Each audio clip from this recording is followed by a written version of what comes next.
Digestive system याद है सबको? पाचन तंत्र याद है क्या सबको?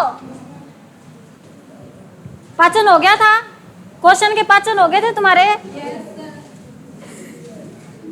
पूछ के देखो एक आधा क्वेश्चन कितना पाचन हो रहे हैं। आज करेंगे उत्सर्जन तंत्र।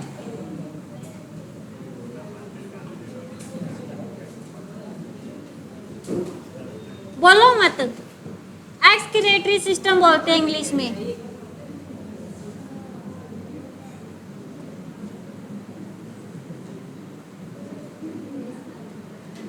उत्सर्जन तंत्र को इंग्लिश में एक्सक्रीटरी सिस्टम बोलते हैं।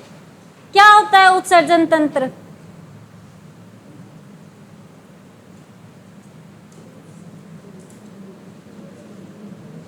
उत्सर्जन तंत्र होता है यानी कि जो हमारे अंदर खराब या अपशिष्ट पदार्थ उनका उत्सर्जन करना, उनको बाहर निकालना, उत्सर्जन तंत्र कहते हैं। ठीक है, खराब या अपशिष्ट पदार्थ जैसे हो गया पसीना, बलगम, अनपचा भोजन हो गया। ठीक है, इन सबको बाहर निकालना क्या कहलाता है? उत्सर्जन तंत्र कहलाता है।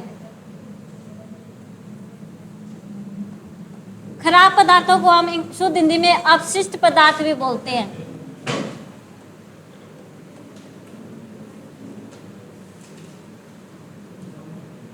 खराब अपशिष्ट पदार्थ जैसे पसीना,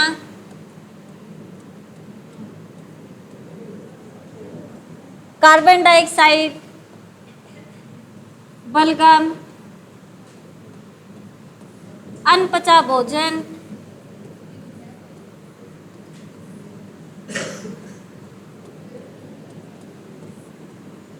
मूत्र,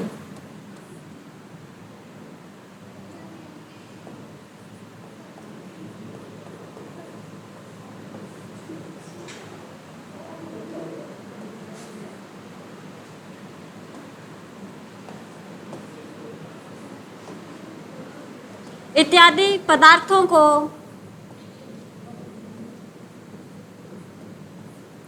बाहर निकालने की क्रिया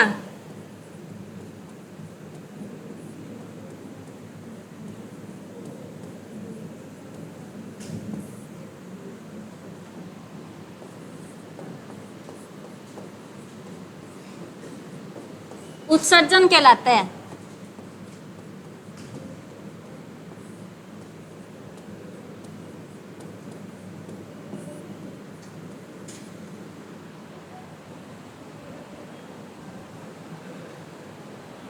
और इन अपशिष्ट खराब पदार्थों को बाहर निकालने में जो अंग सहायता करते हैं उनको उत्सर्जी अंग कहते हैं।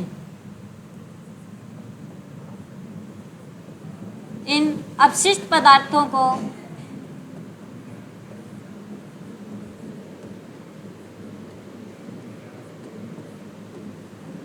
बाहर निकालने में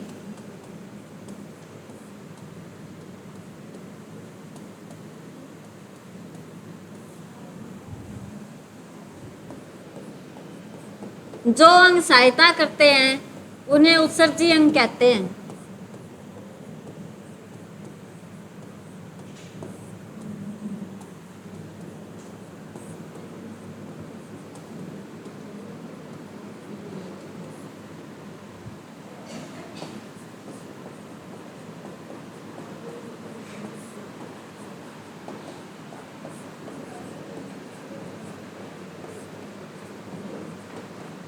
समझ गए उत्सर्जन तंत्र किसे बोलते हैं?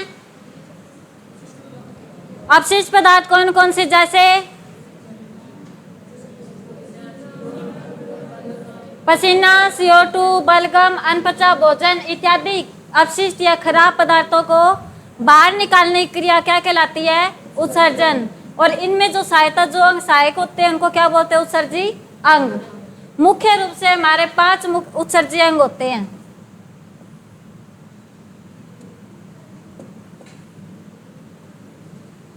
पांच मुख्य उत्सर्जी अंग होते हैं।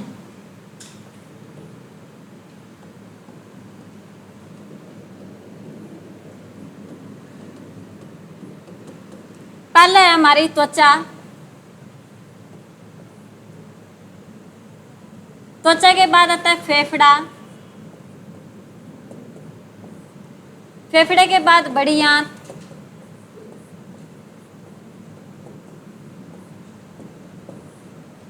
बड़ी आंत के बाद यकृत, और 5 नंबर पे आती है वृक्क, किडनी या गुर्दा बोल सकते हैं आप इसको, वृक्क, किडनी या गुर्दा, ठीक है। यकृत मतलब लीवर इंग्लिश में, बड़ी आंत को इंग्लिश में बोलते हैं लार्ज इंटेस्टाइन। 5 मुख्य उत्सर्जन कौन कौन से हैं? त्वचा, फेफड़ा, बड़ी आंत और क्या है? यकृत और वृक्क। वृक्क, गुर्दा, किडनी तीनों एक ही नाम है, याद रख लेना, ठीक है। कई बार पेपर में वृक्क दे देते हैं, गुर्दा देते हैं, किडनी दे देते हैं और निशान यकृत पे लगाए जाते हैं, ठीक है। त्वचा से हमारा किस चीज का उत्सर्जन होता है?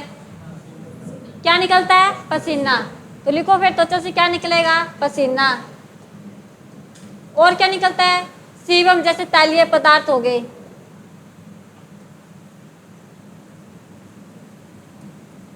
और क्या निकलता है? नमक। त्वचा से क्या निकलता है? पसीना हो गया, तैलीय पदार्थ हो गया और नमक हो गया, पसीने में होते हैं ना। उसके बाद होता है फेफड़ा। फेफड़े से क्या निकलती है? CO2 निकलती है, कार्बन डाइऑक्साइड, और बलगम निकलता है। और क्या निकलते हैं? भाप, या जिसको हम बोल सकते हैं वाष्प।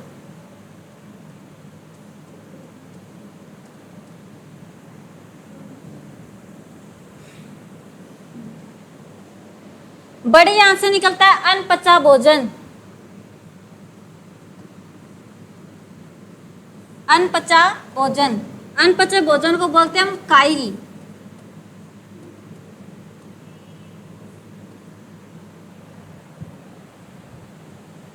अनपचा भोजन किस रूप में निकलता है? काइल के रूप में। डाइजेस्टिव सिस्टम में भी बताया था ये।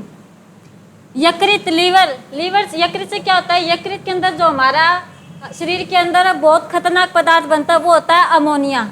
यकृत क्या करता है? उस अमोनिया को कम खतरनाक पदार्थ में बदल देता है, जिसको किस में बदल देता है? यूरिया में, ठीक है।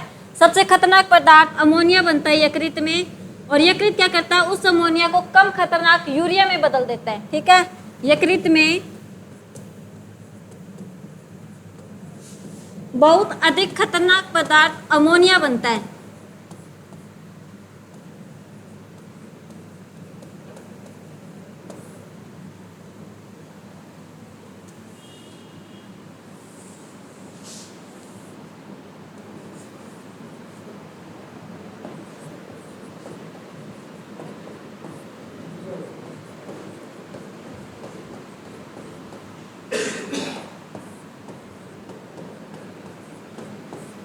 क्या होता है शरीर में? खतरनाक पदार्थ अमोनिया होता है। यकृत उसको किस में परिवर्तन कर देता है? कम खतरनाक पदार्थ यूरिया में।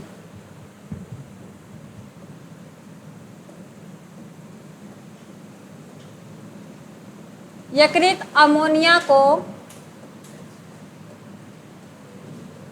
कम खतरनाक पदार्थ यूरिया में परिवर्तन कर देता है।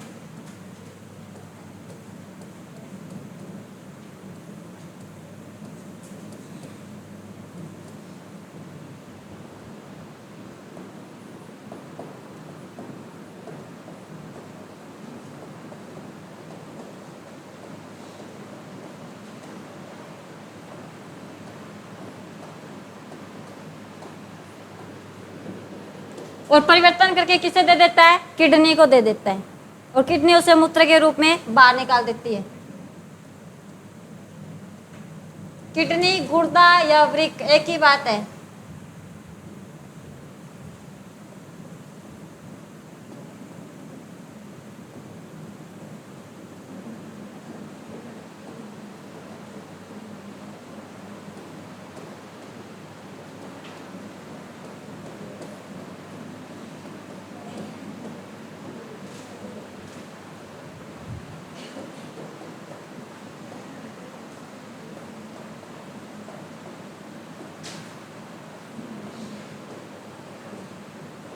ठीक है।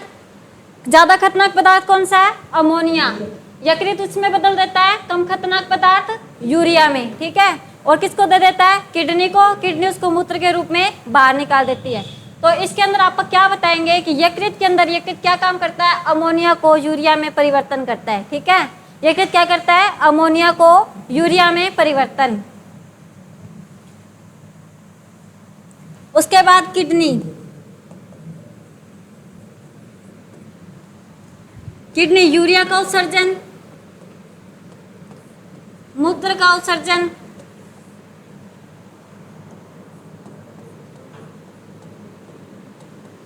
ठीक है, यूरिया या मूत्र का उत्सर्जन कौन करती है? किडनी। सबसे ज्यादा मुख्य उत्सर्जक अंग अपना कौन सा है? 5 हमने कर लिए, उन 5 में से एक जो सबसे ज्यादा जरूरी है वो कौन सा है? वो है किडनी। मुख्य उत्सर्जी अंग किडनी है। जो मेन काम है उत्सर्जन का वो कौन करता है? किडनी करती है।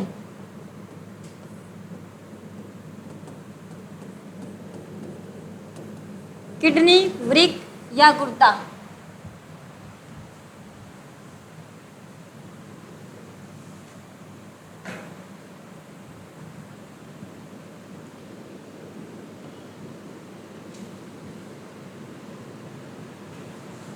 किडनी बना लें? बनानी है क्या? नहीं बनानी? बनानी तो ऐसे ही आती है, ड्राइंग ऐसी है मेरी, बना के दिखा देंगे आपको थोड़ी सी। ठीक है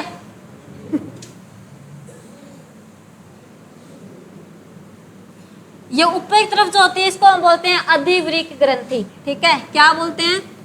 अधिवृक्क ग्रंथि। किडनी की बाहर की संरचना है, ये बाहरी संरचना लिख लेना, किडनी की बाहरी संरचना।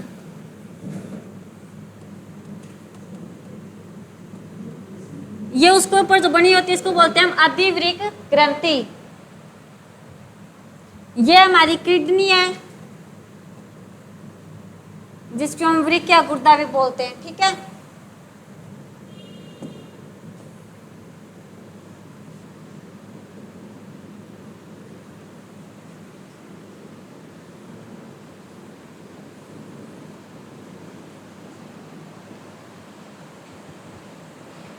इसको हम बोलते हैं मूत्र वाहिनी।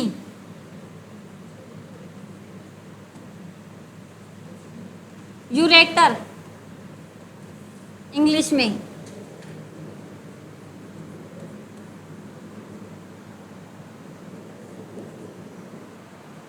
इसको हम बोलते हैं मूत्राशय, ब्लैडर।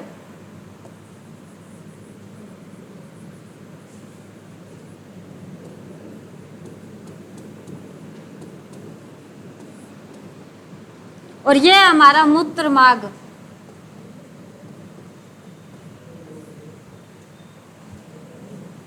इंग्लिश में बोलते हैं यूरेथ्रा। ये किडनी की कौन सी संरचना है? बाहरी संरचना है। ठीक है,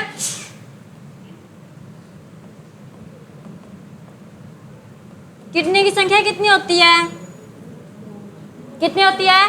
2। ठीक है, वजन कितना होता है? 140 ग्राम। किडनी की संख्या 2, वजन 140 ग्राम। ठीक है, सबसे पहले ऊपर क्या अधिवृक्क ग्रंथि है, फिर किडनी है। ये जो रास्ता है इसको हम बोलते हैं मूत्र वाहिनी। जहाँ पे ब्लड मूत्र इकट्ठा होता है उसको हम बोलते हैं मूत्राशय, और जहाँ से बाहर निकलता है उसको बोलते हैं मूत्र मार्ग। ठीक है,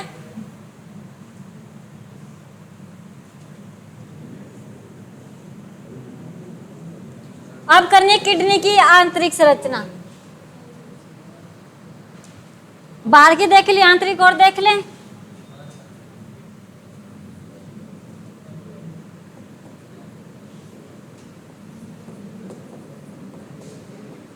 किडनी की आंतरिक संरचना। बोलो मत बीच में, क्वेश्चन पूछने लग जाओगे बीच में खड़ी हो गए।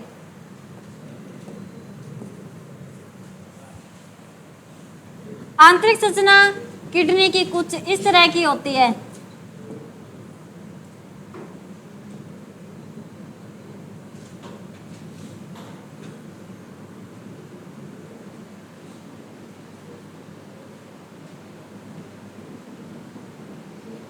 सारा ही मिक्स हो गया।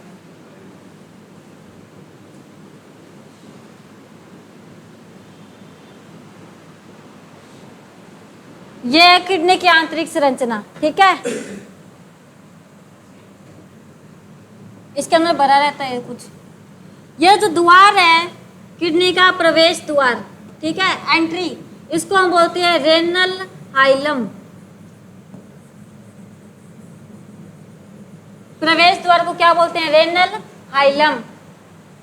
बाहर का भाग जो है ये वाला, इसको हम बोलते हैं कार्टिक्स।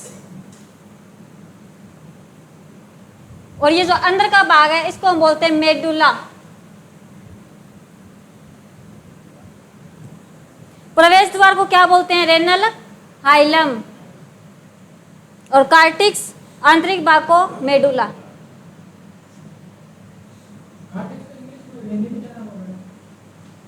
बता देंगे, ठीक है।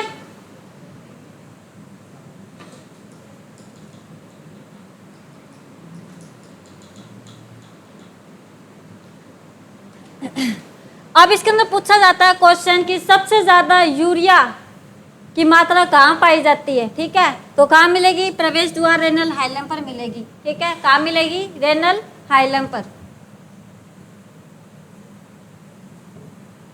किडनी की संख्या लिख ली थी 2 और बाहर लिख रहे हैं ना 140 ग्राम वजन, 140 ग्राम। हाँ जी। और कई बार ऐसे बोल देते भी किससे किसके बीच होता है, तो 170 के मध्य है या ऐसे बीच का भी अप्रोक्स भी पूछ लेते हैं, ठीक है। 140 आ जाएगा तो आप अप्रोक्स लगा लोगे ऑप्शन में, ठीक है। अब किडनी क्या काम करती है? रक्त को छानने का काम करती है। किडनी क्या काम करती है? रक्त को छानने का काम।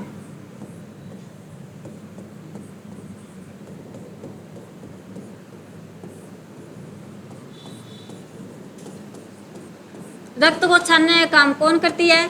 किडनी।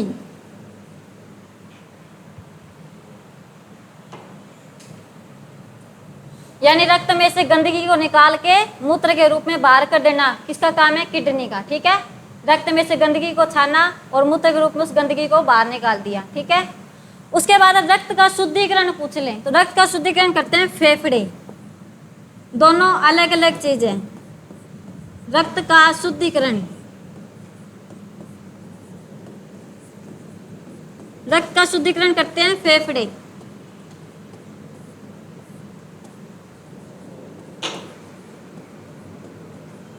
शुद्धिकरण का मतलब है उसके अंदर ऑक्सीजन मिलाना, ठीक है। तो ऑक्सीजन किससे मिलेगी? फेफड़ों से मिलेगी, ठीक है। शुद्धिकरण का मतलब यही होता है कि रक्त में ऑक्सीजन को मिलाना, और वो काम करता है फेफड़ा।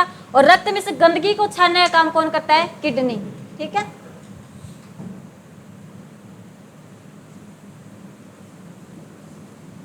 पीएच का नियंत्रण कौन करता है?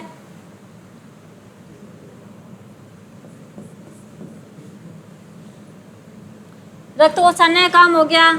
पीएच को नियंत्रित किडनी करेगी, ठीक है। पीएच को नियंत्रित करती है किडनी। और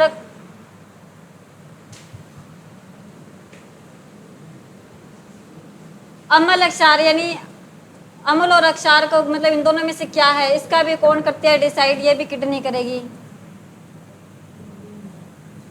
भी एसिड है या बेस है?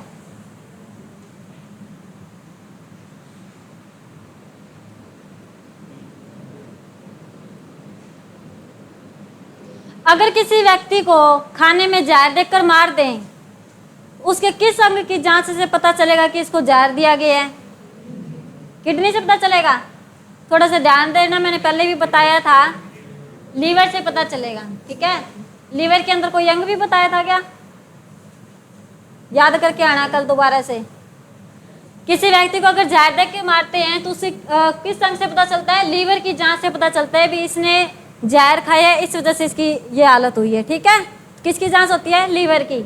और शराब पीने से भी क्या खराब होता है? लीवर। क्या खराब होता है? लीवर।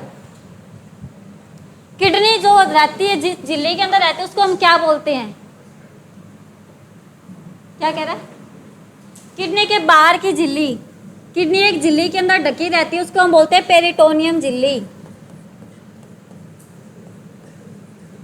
यानी एक लिफाफे में या एक थाली में पैक रहती है, उस झिल्ली को हम पेरिटोनियम बोलते हैं।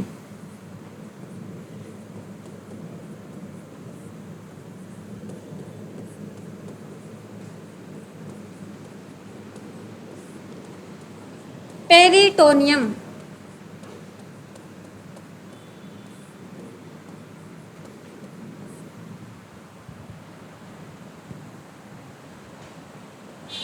ब्रेन के बाहर की झिल्ली याद है क्या थी? किडनी की तो बता दी, पेरिटोनियम। ब्रेन किया था, याद है? कौन सी झिल्ली में रहता है ब्रेन? ब्रेन भी तो एक थाली में रहता है। किस में रहता है? याद ही नहीं करते, आगे वाला करो पीछे वाला भूल गए। मेनिंजाइटिस में रहता है। ब्रेन किस झिल्ली के अंदर रहता है? झिल्ली है ये सीधी, ठीक है, ब्रेन की झिल्ली, यानी जिस थाली के अंदर रहता है उसको हम बोलते हैं मेनिंजाइटिस।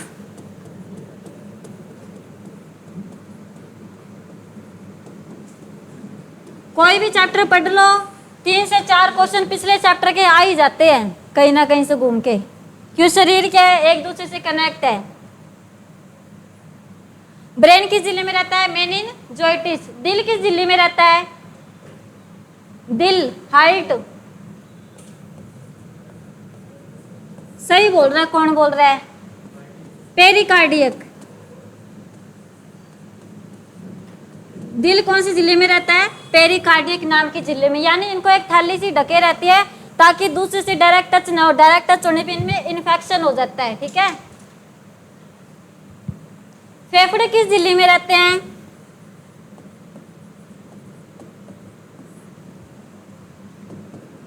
Pura membrane.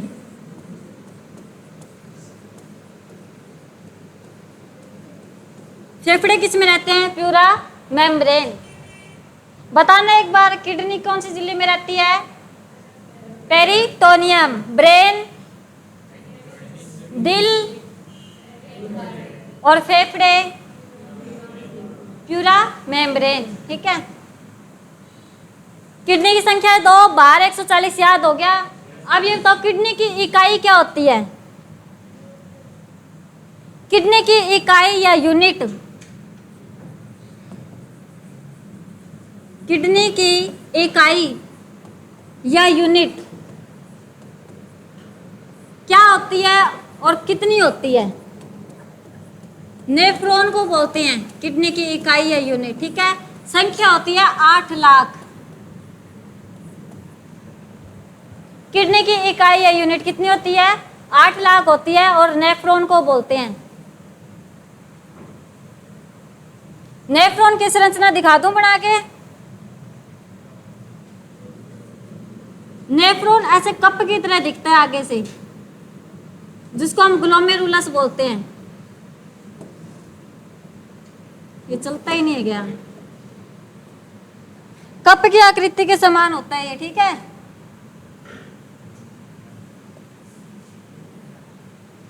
ये नहीं चलता भाई, इसका क्या करें?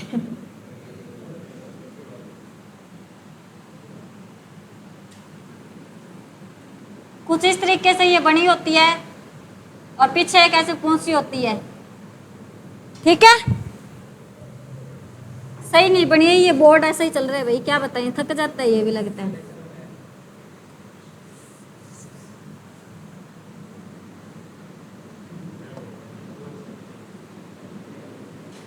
ठीक है, ये किसकी है? नेफ्रॉन की संरचना है।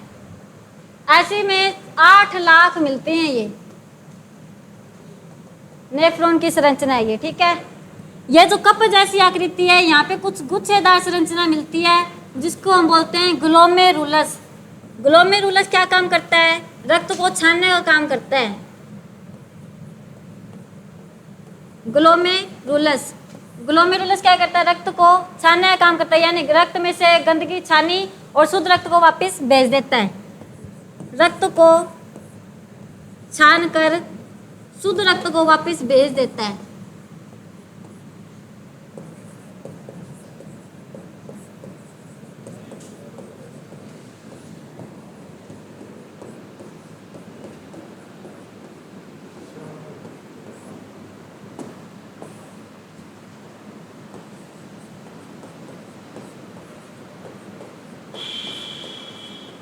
ठीक है, ये रक्त को छाना किसने? ग्लोमेरुलस। उसके बाद इसके ऊपर जो ये दिख रही है इसको हम बोलते हैं बोमेन संपुट या कैप्सूल। बोमेन संपुट, ठीक है। बोमेन संपुट क्या काम करता है? बोमेन संपुट भी बोलते हैं और कैप्सूल भी बोलते हैं। ग्लोमेरुलस ने रक्त को छान लिया था, उसके बाद भी अगर थोड़ी बहुत कुछ रह जाता है ना, एक आधा कण और, तो उसको दोबारा से छानेगा कौन? बोमेन संपुट या कैप्सूल। यानी रक्त का दोबारा से छान के उसके अंदर मतलब थोड़ी बहुत हल्की फुल्की कोई गंदगी रहेगी तो उसको छानेगा और फिर वापस आगे भेजेगा, ठीक है। इसको आप ऐसे लिखो कि आवश्यक पदार्थ का पुनः अवशोषण कर लेता है। आवश्यक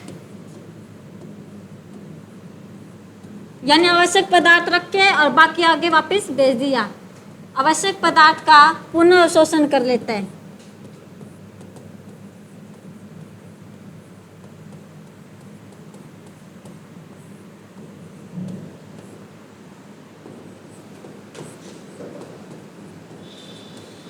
कौन करता है? बोमेन संपुट या कैप्सूल। और क्या कर देता है? ये यूरिया को अलग कर देता है।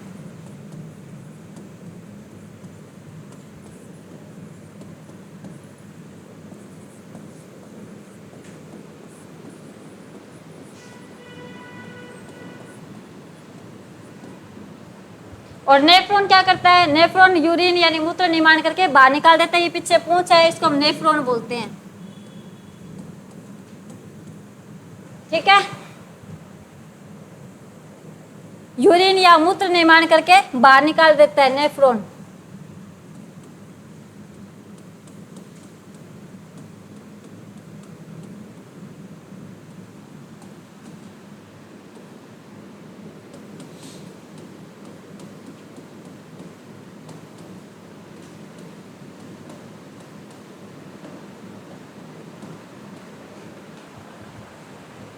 समझ गए? ग्लोमेरुलस क्या करता है? रक्त को छानने का काम करता है, यानी उसमें से गंदगी निकाल देता है। इसको हम बोलते हैं रक्त को छानने को अल्ट्रा फिल्ट्रेशन, निस्पंदन।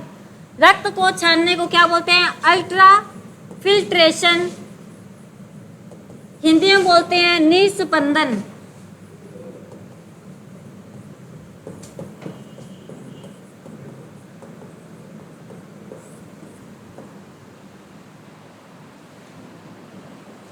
रक्त के कणों को छांटता और शुद्ध रक्त को वापस भेज देता कौन? ग्लोमेरुलस। उसके बाद बोमेन क्या करता है? आवश्यक पुनः पदार्थों का अवशोषण कर लेता है और यूरिया को अलग कर देता है और नेफ्रॉन मूत्र निर्माण करके बाहर कर देता है। अब इसके अंदर से आपसे क्वेश्चन पूछ ले, 3 क्वेश्चन पूछती हूँ। भी किडनी का आपको क्या समझ में आया? मुख्य कार्य क्या है?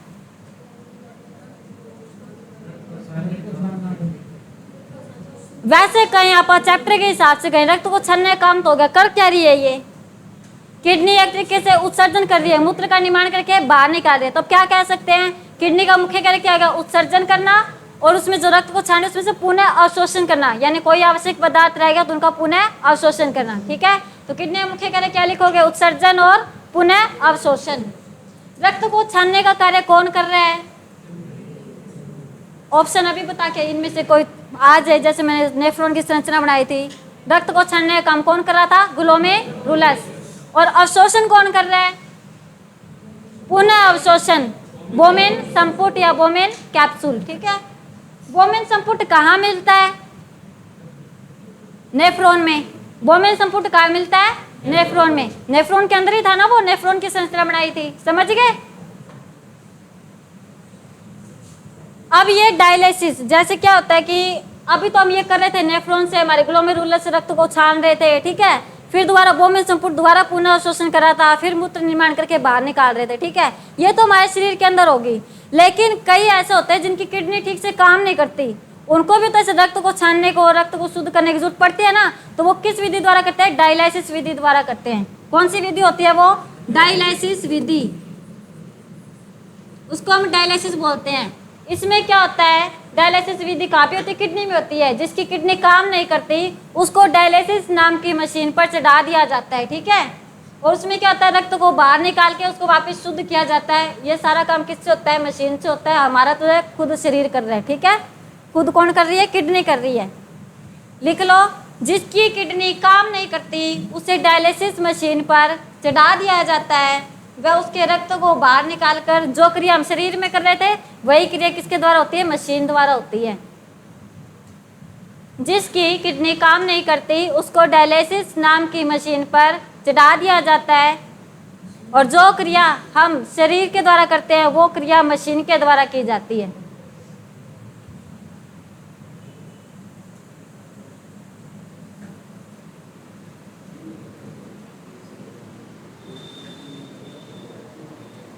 आगे हमारा आता है यूरिन,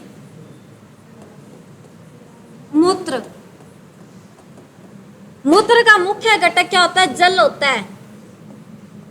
मूत्र का मुख्य घटक क्या होता है, जल। जल उसमें कितना मिलता है, 95%। यूरिन में जल कितना होता है, 95%। यूरिया,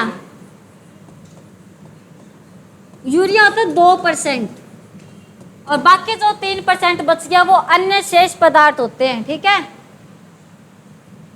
जल कितना होता है, 95%। यूरिया कितना होता है मूत्र में, 2%, और बाकी शेष 3 पदार्थ जो बच गए वो अन्य पदार्थ होते हैं, ठीक है। मूत्र का पीएच कितना होता है, यूरिन का पीएच 4.8। मूत्र का पीएच कितना होता है, 4.8। स्वभाव कैसा होता है, स्वभाव का मतलब है वो एसिड है, बेस है, अम्ल है या क्षार है। स्वभाव होता है अम्लीय है,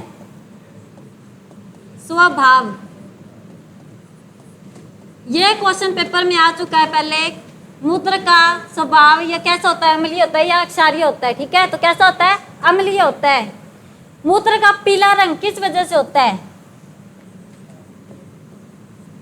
पीला रंग होता है यूरोक्रोम के कारण।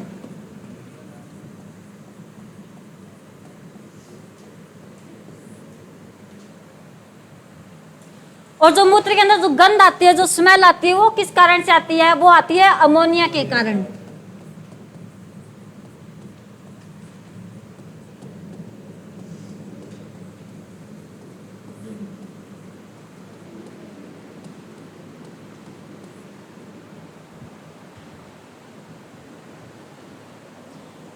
ठीक है, ये यूरिन के बारे में हो गया। उसके बाद किडनी में कौन सी बीमारी होती है, पथरी होती है क्या, उसको हम क्या बोलते हैं, स्टोन। स्टोन को क्या बोलते हैं, कैल्शियम ऑक्सलेट।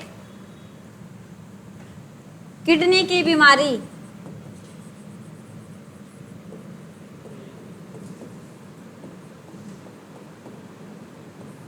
स्टोन को बोलते हैं कैल्शियम ऑक्सलेट।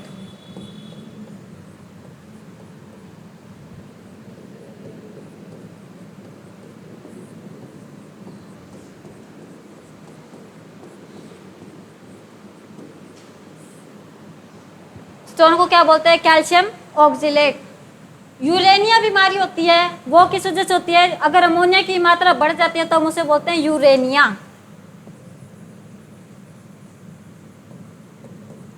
अमोनिया की मात्रा बढ़ जाती है उसे हम क्या बोलते हैं, यूरेनिया।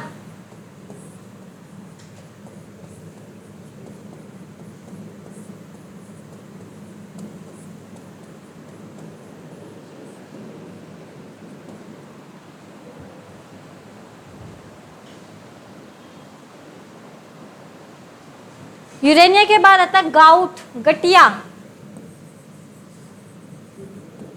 गठिया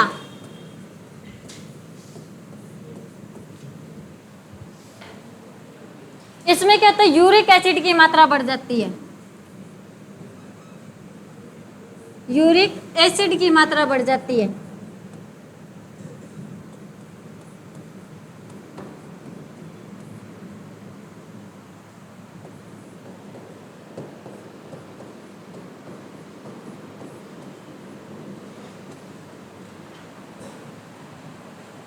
जैसे हड्डियों के जोड़ होते हैं उसके अंदर कौन सा द्रव भरा रहता है, साइनोवियल द्रव भरा रहता है, और वो द्रव जब सूख जाता है तो यूरिक एसिड की मात्रा बढ़ जाती है, जिसे हम गठिया रोग कहते हैं, ठीक है। इंग्लिश में गाउट बोलते हैं। इसमें साइनोवियल तो घट जाता है और यूरिक एसिड बढ़ जाता है। घटने वाला भी लिख लो, इसमें साइनोवियल घट जाता है और यूरिक एसिड बढ़ जाता है।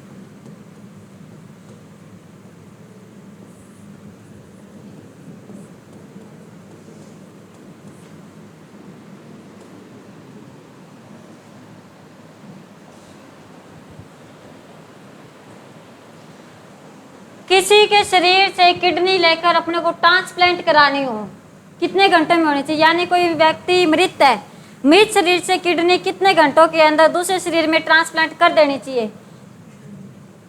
48 घंटों में, ठीक है। किडनी ट्रांसप्लांट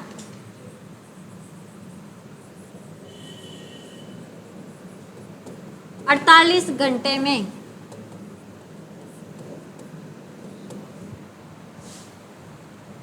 मृत शरीर से किडनी किसी अन्य व्यक्ति के शरीर में 48 घंटे के अंदर डालनी आवश्यक है, ठीक है। अब मुझे 2-3 बस पॉइंट हो रहा है कि अपने मुख्य उत्सर्जी पदार्थ पादप या पेड़ के अंदर क्या निकलता है। उत्सर्जी पदार्थ का मतलब पता चल गया, जो वेस्टेज निकलती है उसको बोलते हैं, ठीक है। तो पादप और पेड़ से बता दो क्या निकलते हैं। जैसे आपने त्वचा से बताया था ना, त्वचा से पसीना निकल रहा है, वैसे मुझे पादप और पेड़ से बता दो क्या निकलता है। लासा या गोंद, क्या निकलता है? लासा या गोंद।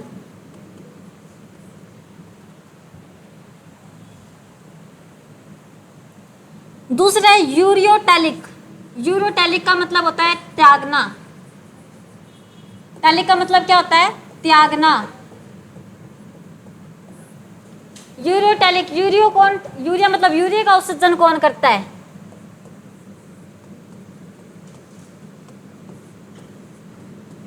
यूरिया का उत्सर्जन कौन करता है? स्तनधारी, जैसे मानव या पशु। स्तनधारी के अंदर ही आता है मानव या पशु। जितने भी स्तनधारी हैं क्या उत्सर्जन करते हैं? वो यूरिया उत्सर्जन करते हैं। अगला आता है यूरिकोटैलिक। यूरिकोटैलिक, टैलिक का मतलब पता ही है त्यागना। यूरिको मतलब यूरिक एसिड, यूरिको का मतलब यूरिक एसिड, लिख लो।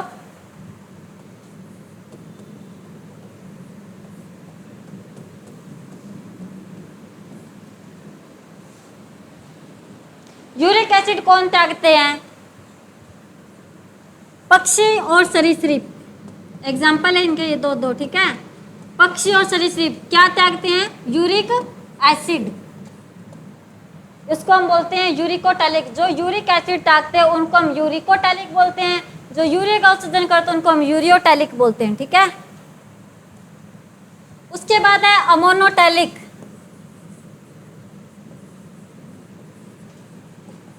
अमोनोटैलिक का मतलब समझ आ गया होगा, अमोनिया का उत्सर्जन।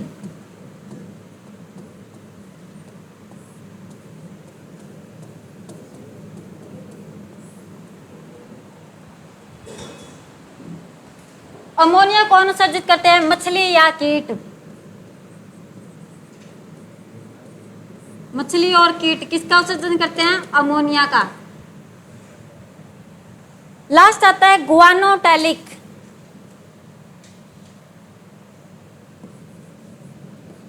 गुआनोटैलिक यानी कि गुआनिन उत्सर्जन। गुआनिन उत्सर्जन कौन करता है? मकड़ी।